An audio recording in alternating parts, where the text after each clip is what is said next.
गांव की गलियों से शहर की सड़कों तक, दिल राजनीति की गलियों से दिल्ली की संसद तक, देखें हर खबर भारत केसरी न्यूज पर। दोस्तों नमस्कार, मैं अरुण कुमार गिरी, आप देख रहे हैं भारत केसरी न्यूज। आज एक बार फिर फोन के माध्यम से हमारे साथ जुड़े हैं बिहार के मशहूर और समाजसेवी, जो युवा दिलों के धड़कन माने जाते हैं, विराट कुशवाहा जी। विराट जी, आपको हमारे चैनल भारत केसरी न्यूज की तरफ से नमस्कार। और कैसे हैं विराट जी? बहुत बहुत धन्यवाद। जितने भी भारत केसरी न्यूज को सुनते हैं सभी को दिल से धन्यवाद, और समस्त बिहार वासियों को भी। विराट जी, जैसा कि आप जानते हैं कि अब सरकार लॉकडाउन हटा रहा है, तो अब आप पूरे प्रदेश में कोचिंग सेंटर डालेंगे या नहीं? अगर डालेंगे तो कब से डालेंगे? देखिए, जैसे हमारे द्वारा अभी बिहार के 7 जिला में 60 जगह निःशुल्क कोचिंग सेंटर डाला गया था, लेकिन मार्च के बाद सभी कोचिंग सेंटरों को पोस्टपोन कर दिया गया था, क्योंकि मार्च के बाद सेकेंड फेज में जो कोरोना का कहर था वो बहुत ही प्रभावशाली था।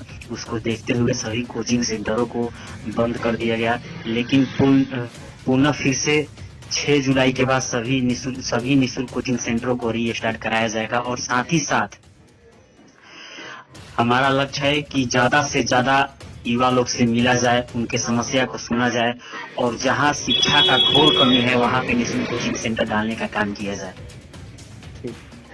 बिहार में अब बहुत जल्द पंचायत चुनाव होने वाला है, तो क्या आप अपने दल द्वारा लोगों को चुनाव मैदान में उतारेंगे या नहीं? जी बिल्कुल। जितने भी हमारे बीआरएस के कार्यकर्ता लोग हैं जो पंचायती चुनाव लड़ने के लिए इच्छुक है, उनको सभी पंचायतों में चुनाव लड़ने का आज़ादी और समर्थन हमारे ओर से प्राप्त है।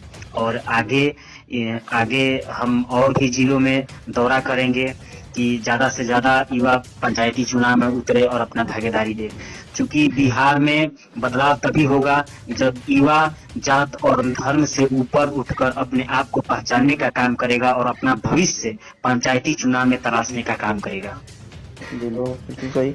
बिहार में जो एनडीए और भाजपा की गठबंधन वाली सरकार है, ये क्या 2025 तक सरकार चला पाएगी या बीच में फिर चुनाव कराने का नौबत आएगा? इस बारे में आपकी क्या राय है विराट जी? देखिए, बिहार में ऐसा कोई पार्टियां नहीं है जो अकेले पूरे प्रदेश में चुनाव लड़ने में सक्षम हो। सभी को किसी न किसी पार्टियों को बैसाखी की जरूरत पड़ता है। और मेरे हिसाब से अभी जो एनडीए का हालात है वो अच्छा नहीं चल रहा है, क्योंकि आपसी एनडीए में ये मुकेश सहनी जी भी, जीतन राम जी भी खापा चल रहे हैं। ये लोग का आपसी मैटर है, लेकिन ये आपसी मैटर पूरे बिहार वासियों के लिए समझना जरूरी है, क्योंकि सत्ता में हम ऐसे लोगों को बैठाने का काम करते हैं जो सत्ता का बिल्कुल हनन करने का काम करता है। बिहार में शिक्षा, रोजगार और उच्च विकास प्रणाली कैसे लाया जाएगा, शिक्षा के क्षेत्र में सुधार कैसे लाया जाएगा, उन्नत बैंकिंग प्रणाली कैसे लाया जाएगा, ये कोई नहीं सोच रहा है। इसके फेवर में कोई राजनेता नहीं सोचने वाला है। सबको अपनी कुर्सी का पड़ा है। पुराने जमाने में लोकतंत्र के साथ साथ शिक्षा और धर्म के क्षेत्र में बिहार ने देश को तो राह दिखाया ही, साथ ही साथ विदेशों को भी मार्गदर्शन किया। लेकिन कुछ सालों से बिहार का स्थिति बिल्कुल चौपट हो गया है। किसी भी राज्य का डेवलपमेंट वहाँ के उच्च शिक्षा उन्नत बैंकिंग प्रणाली और एक बढ़िया परिवहन पे डिपेंड करता है। लेकिन बिहार में ये इसका घोर कमी है। सरकार नीतीश कुमार जी 5 साल नो डाउट बेहतर काम किए, लेकिन जो उनका 10 साल का कार्यकाल रहा वो बिल्कुल फेलियर है। अफसरशाही चरम सीमा पे हो गया है। सत्ता के सब नेता लोग दागी हैं। 50% नेता लोग ऐसे हैं जो दागी है, जिनको शिक्षा के क्षेत्र में ना ही नॉलेज है और ना ही शिक्षा के क्षेत्र में वो लोग बदलाव लाना चाहते हैं। ऐसे लोग मंत्रिमंडल में जाएंगे, राज्यसभा में जाएंगे, संसद बनेंगे और देश का नेतृत्व करेंगे, किसी राज्य का नेतृत्व करेंगे तो वो राज्य रसातल में ही जाएगा। इससे साफ जाहिर होता है कि बिहार में पक्षपात और परिवारवाद का लहर जोर शोर से चल रहा है। इसको खत्म करना होगा तो युवा पीढ़ी को बढ़ चढ़ के राजनीति में भागीदारी अपना देना पड़ेगा। अच्छा विराट जी, जो आप अपने दल के माध्यम से वर्क कर रहे हैं, इसको देखते हुए युवा साथियों से आप क्या कहना चाहेंगे? देखिए, हम तो शुरू से बोलते आ रहे हैं कि जरूरी नहीं है कि आप किसी दल के माध्यम से ही समाज में परिवर्तन ला सकते हैं या समाज के क्षेत्र में समाज में बदलाव ला सकते हैं। लेकिन युवा भी मजबूर हो गया है। युवा करे तो क्या करे। हम जितने भी युवा हैं, जितने भी बिहार के युवा वर्ग के लोग हैं, चाहे हर एक धर्म के हो, चाहे हर एक समुदाय के हो, सत्ता में हम लोग ऐसे लोगों को चुनने का काम करते हैं जो समाज के हित के बारे में ना सोचकर अपना रोटी सेकने का काम करता है। ज्यादा से ज्यादा युवाओं को दल से जोड़ा जा रहा है और हमारा लक्ष्य है कि पूरे बिहार में 2024 तक निःशुल्क कोचिंग सेंटर डाल दिया जाए और युवा को शिक्षा के क्षेत्र में और रोजगार के क्षेत्र में जागरूक कराया जाए। तभी युवा सरकार से अपने सरकार के विरुद्ध अपने आवाजों को उठाने का काम करेगा और अपने हक के लिए लड़ना सीखेगा। बिल्कुल, आपने जो युवाओं के बारे में कहा ये बिल्कुल सही बात है और ऐसा करना उचित रहेगा। लेकिन विराट जी, एक चीज हमें और बताइए कि 10 जुलाई से आप धरना प्रदर्शन करने वाले हैं, इसका क्या उद्देश्य है और कहां करेंगे?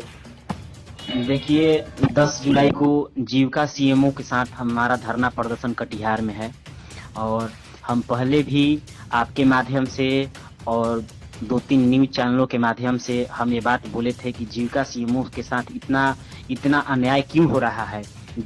बिहार में जीविका समूह संघ के जितने भी दीदी लोग हैं 1.5 लाख है। 1,40,000 कुछ जीविका समूह के लोग हैं, लेकिन उनका भत्ता 15 से 2,000 और 1,000 के बीच है। ऐसा क्यों? जो 24 घंटा वर्क कर रही है उनका पेमेंट इतना है। उतना पेमेंट में अपना गुजारा कैसे करेंगी? उनके लिए हमने सरकार से एक गाइडलाइंस मांगा है कि उनको नियमित रूप से बहाल किया जाए और उनका आईडी कार्ड निर्धारित किया जाए और उनके फेवर में सरकार एक सैलरी निर्धारित करे जिससे वो अपना गुजारा कर सके। केंद्र सरकार और बिहार सरकार बड़ी बखान बोलता है महिलाओं के लिए और बच्ची के लिए कि बेटी बचाओ बेटी पढ़ाओ, बेटी के उत्थान के लिए कर देंगे, आरक्षण देंगे, लेकिन इसको जमीनी स्तर पे उतारने में सरकार क्यों विफल हो जा रहा है? हम 10 जुलाई से धरना प्रदर्शन करने वाले हैं, जिसमें 10,000 जीविका समूह के जितने भी सीएमओ हैं वो हमारे साथ रहेंगी धरना प्रदर्शन से। और सरकार से हमारा ये मांग है कि सरकार उनको आईडी कार्ड निर्धारित करने का काम करे, उनका समान वेतन दिया जाए और नियमित रूप से उनको बहाल किया जाए। अच्छा विराट जी, आपसे लास्ट क्वेश्चन है। हमेशा से आप सोशल मीडिया पर और ग्राउंड लेवल पर एक्टिव रहते हैं, तो ये सब आप किनके आदर्शों पे करते हैं? आखिर में वो महान शख्सियत कौन है जिनके आदर्शों पे आप चलते हैं? तो आप बताएंगे इनके बारे में? देखिए, बहुत कम लोग जानते हैं कि हमारे राजनीति गुरु जिससे हमने अपना राजनीति शिक्षा प्राप्त किया वो हमारे मामा है, जिनका नाम मन्नू कुशवाहा है। उनके साथ हमने करीब 1.5 या 2 साल रहा उनके साथ और उनसे ही बहुत कुछ सीखने को मिला। नागमणि कुशवाहा जी भी हमारे राजनीतिक गुरु हैं। लेकिन सबसे पहले हम अपने मामा को दिल से धन्यवाद करेंगे कि राजनीति में उन्होंने ही हमको समाज में क्या बोलना है, कैसे बोलना है, किससे क्या बात करना है, ये सब उन्हीं के कारण और उन्हीं के देन से हम ये समाज में करते हैं। और आने वाले समय में बिहार के तमाम वर्ग के जितने भी तमाम समुदाय के लोग हैं, तमाम वर्ग के लोग हैं, सबका साथ और सबका विकास जो नरेंद्र मोदी का नारा था, उसके संदर्भ में हम लोग बिहार में युवाओं को एकजुट करने में कायम होंगे। और नवंबर में कुशवाहा महाशक्ति प्रदर्शन पटना के गांधी मैदान में किया जाएगा और वहीं से एक पार्टी का ऐलान किया जाएगा जो बिहार में सब समुदाय के और खासकर दबे कुचले जितने भी युवा है उनके फेवर में और उनके हक के लिए लड़ने का काम किया जाएगा। और हमारा लक्ष्य 2025 में कैसे भी बिहार के सत्ता में युवाओं को विराजमान करना है और युवाओं को एक बोल्ड नेतृत्व देने की जरूरत है।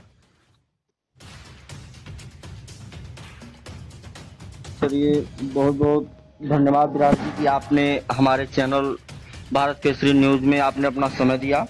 और दर्शकों को हम बता देना चाहते हैं कि ये इंटरव्यू का सिलसिला अभी यहीं खत्म नहीं होता है, क्योंकि जब जब आवश्यकता महसूस होगी, जब जब विराट जी द्वारा कोई बेहतर काम करने का सोच होगा, तब तब हम अपने चैनल के माध्यम से विराट जी को लाइन पे लेंगे और इनका इंटरव्यू करेंगे, ताकि दर्शक देखें और सुनें और इससे सीख लें कि एक 25 वर्ष का युवा जो बिहार का रहने वाला है वह क्या कुछ कर रहा है, जो ना तो विधायक है, ना सांसद है, ना किसी बड़े लेवल में है, किसी भी बड़े लेवल के पद पर विराजमान है।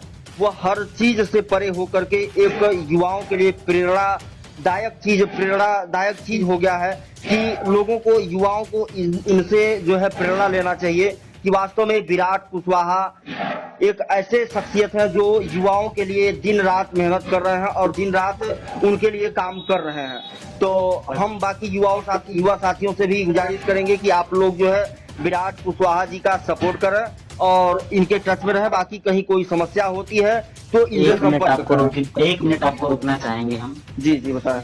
हमारा उम्र 22 साल हो रहा है, 25 साल नहीं 22 साल हमारा उम्र हो रहा है। और देखिए, राजनीति एक ऐसा प्लेटफॉर्म है जहां आपको चलने के लिए और बोलने के लिए एक सहारा की जरूरत पड़ता है।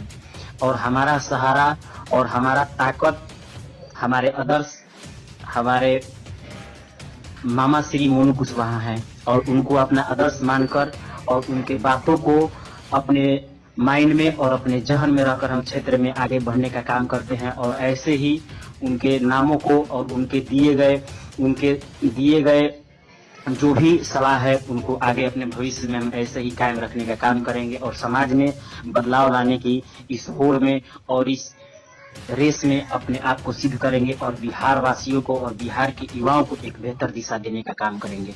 और साथ ही साथ ये बात बोलना चाहते हैं कि पूर्व केंद्रीय मंत्री जो हमारे राजनीतिक